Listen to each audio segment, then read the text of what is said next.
샬롬, 안녕하세요. 담임 목사입니다. 오늘 하루도 주님 안에서 평강한 하루가 되기를 주의 이름으로 축복을 드립니다. 오늘은 사순절 8일째 되는 날 말씀을 가지고 묵상을 나누도록 하겠습니다. 우리 잠깐 기도하겠습니다. 사랑이 많으신 아버지 하나님 감사합니다. 주의 은혜와 사랑으로 오늘도 8일째를 맞이하고 있습니다. 사순절의 은혜가 오늘 우리에게 임하셔서 기쁨으로 하나님 앞에 나아가게 하시고 부활의 날과 그 은혜를 기억할 수 있는 좋은 여정이 되어지도록 함께하여 주옵소서. 예수님의 이름으로 기도드렸습니다. 아멘. 오늘 하나님 말씀은 시편 20편 1절과 9절까지의 말씀을 보도록 합니다.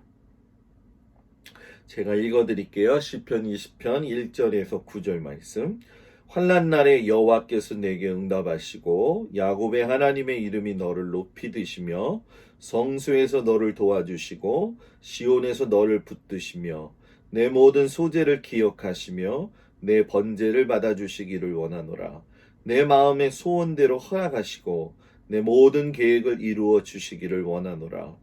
우리가 너의 승리로 말미암아 계가를 부르며 우리 하나님의 이름으로 우리의 깃발을 세우리니 여호와께서 내 모든 기도를 이루어 주시기를 원하노라. 여호와께서 자기에게 기름 부음 받은 자를 구원하시는 줄 이제 내가 아노니 그의 오른손에 구원하는 힘으로 그의 거룩한 하늘에서 그에게 응답하시리로다. 어떤 사람은 병거 어떤 사람은 말을 의지하나 우리는 여호와 우리 하나님의 이름을 자랑하리로다. 그들은 비틀거리며 엎드러지고 우리는 일어나 바로 서도다. 여호와 여왕을 구원하소서. 우리가 부를 때에 우리에게 응답하소서. 아멘. 오늘은 믿음의 기도를 드리라 라는 제목을 가지고 이 다윗의 신앙 고백적인 기도를 통해서 은혜를 받도록 하겠습니다. 그리스도인의 삶은 승리해야 합니다. 그러면 승리하기 위해서는 어떻게 해야 될까요? 어떤 환경이 어렵고 상황이 곤고할지라도 우리는 본연의 하나님께서 우리에게 주시는 그 승리가 있다는 것을 믿는 것이 확실한 믿음이라는 이야기죠. 여러분, 우리가 승리하게 되면 삶 가운데서 맺어지는 좋은 신앙의 열매들이 있습니다. 그 중에 하나가 무엇이냐면 확신할 수 있는 기도의 열매를 맺게 됩니다.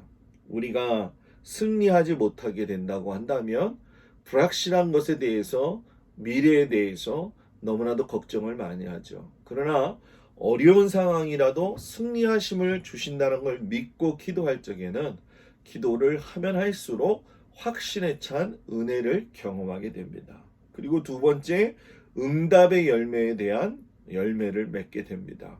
기도하면 재밌습니다. 왜 재미있는 줄 아십니까? 감사할 일이 있기도 하지만 소소하게 하나님 앞에 기도했던 모든 것들에서 응답받기 때문에 그렇습니다. 우리나라 차병원 있는 거 여러분 아시죠? 차병원에서 몇 해 전에 미국에 있는 콜롬비아 대학하고 함께 협의를 해서 남을 위해서 특별히 이제 아기를 갖지 못하는 사람들을 위해서 기도했을 때에 그 기도의 열매가 어떤 식으로 임신이 되는가 이 연구를 했다고 합니다. 근데 이 연구의 결과가 어떻게 나왔냐면 여러분 놀라지 마시기 바랍니다. 기도해준 불임 환자들이 기도해주지 않은 불임 환자들보다도 2배 이상의 임신을 경험하더라는 겁니다. 바로 기도는 이렇게 응답의 열매의 기쁨이 있다라는 겁니다. 그리고 승리한 그리스도인은 환경을 초월하는 열매를 가지게 된다는 거예요. 자, 오늘 우리가 읽은 이 시편 20편 말씀은 다윗 왕이 전쟁을 하러 나간 상태가 아닙니다. 전쟁을 하러 나가기 전에 시온산 성소에서 하나님 앞에 소제를 드리고 또 번제를 드리면서 간구하는 내용입니다. 여러분, 다윗이 하나님 앞에 시온산 성소에서 기도한 내용이 무엇일까요, 여러분? 바로 승리를 할 수 있도록 하나님 앞에 매달려 기도하는 겁니다. 여러분, 전쟁을 하지도 않았어요. 전쟁이 시작이 된 것도 아니에요. 그런데 뭘 달라고 합니까? 승리를 달라고 하는 겁니다.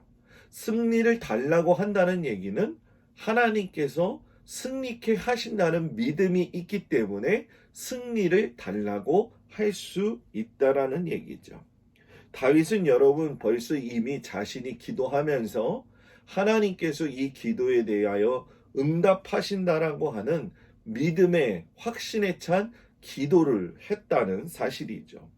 전쟁에 시작하기 전에도 보면 이미 여러분 적진에서 휘날리고 있는 승리의 깃발을 눈으로 봅니다. 그러니까 이 이야기는 기도함으로 인해서 장차 앞으로 일어날 일에 대한 것을 먼저 볼 수 있는 믿음의 안목이 생겼다는 겁니다.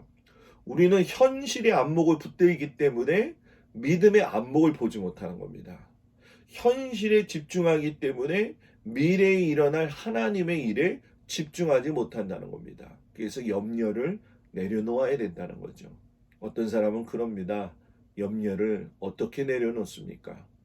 여러분, 염려를 내려놓을 수 있는 건 하나님께서 예수님을 믿는 우리들에게 주신 특권입니다.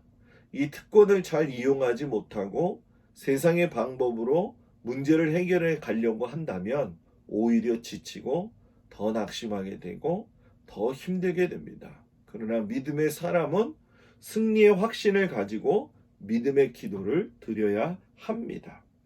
이렇게 다윗은 적진에서 휘날릴 승리의 깃발을 보고 있었고 승리의 계가를 자기가 부르면서 하나님 앞에 나올 것이라고 하는 자신감과 힘이 있었다라는 거예요. 여러분, 야고보서 5장 16절에 보면은 의인의 기도는 간구하는 역사가 크다라고 말씀을 하셨어요. 바로 다윗이 한 기도죠. 다윗의 기도는 믿음의 기도였고 이 믿음의 근거는 하나님이었다는 거예요. 그러니까 다윗의 삶의 전체에 흐르고 있는 건 이미 하나님이 내 안에 계시다는 거. 그리고 하나님이 내가 승리할 수 있도록 해주신다는 게 아니라 승리케 하셨다라는 확신이 있었다라는 거예요. 여러분, 여기에 말씀을 보게 되면 고백을 하죠. 여호와께서 자기에게 기름 부음 받은 자를 구원하시는 줄 이제 내가 아노니 그의 오른손으로 구원하는 힘으로 그의 거룩한 하늘에서 그에게 응답하시리로다. 어떤 사람은 병거, 어떤 사람은 말을 의지하나 우리는 여호와 우리 하나님의 이름을 자랑하리로다 라고 벌써 다윗이 고백을 합니다. 여호와를 바라보는 사람에게는 확신이 있는 겁니다. 세상을 바라보면 절망만 있을 뿐입니다. 그러나 믿음의 사람인 우리는 믿음의 주여 온전케 하시는 우리 주 예수 그리스도를 바라보게 되면 늘 삶에서 승리할 수 있습니다. 이것은 담대한 기도는 결국 우리가 살아가는 데 있어서 하나님을 경험하는 큰 은혜를 경험한다는 겁니다. 왜냐? 믿음은 바라는 것들의 실상이기 때문입니다. 여러분, 의심하지 마십시오. 염려하지 마십시오. 확신에 찬 믿음의 기도를 드리십시오. 제가 누차 강조하지만 문제가 동기가 되어서 기도할 수는 있지만 문제 때문에 기도하는 것이 아니라 기도는 내가 기도할 때 응답해 주시는 하나님을 바라보기도 하지만 응답해 주실 것을 벌써 예비하신 하나님을 알기 때문에 기도하는 것이라는 얘기입니다. 여러분, 오늘 다윗이 선한 마음을 가지고 확신에 찬 그 모습을 보면서 하나님, 내게도 선한 마음이 있게 하시고 내게도 확신이 있게 하시고 내가 또한 하나님을 찬양할 테니까 하나님 나의 삶을 악에서 선으로 바꿔주시고 죽음에서 삶의 기쁨과 생명으로 바꾸어 달라고 기도하는 저와 여러분이 됐으면 좋겠습니다. 사순절은 고난의 여정인 것 같지만 결국은 승리의 여정으로 가는 길입니다. 여러분, 사순절 기간 동안 같이 경건의 삶의 힘쓰므로 말미암아 고난주간을 은혜 가운데 지내고 부활절을 기쁨으로 맞이할 수 있는 우리 모두가 되기를 주의 이름으로 축복을 드립니다. 기도하겠습니다. 아버지 하나님 감사합니다. 믿음의 기도를 드리는 사람이 되게 하여 주옵소서. 다윗은 믿음의 근거를 하나님에게 두었습니다. 나는 어디에다가 믿음의 근거를 두고 있는지 다시 한번 돌아보게 하시고 여호와를 바라보는 믿음의 신앙을 갖도록 인도하여 주시옵소서. 예수님의 이름으로 기도드렸습니다. 아멘. 오늘 하루도 즐거운 하루가 되기를 주님의 이름으로 축복을 드립니다.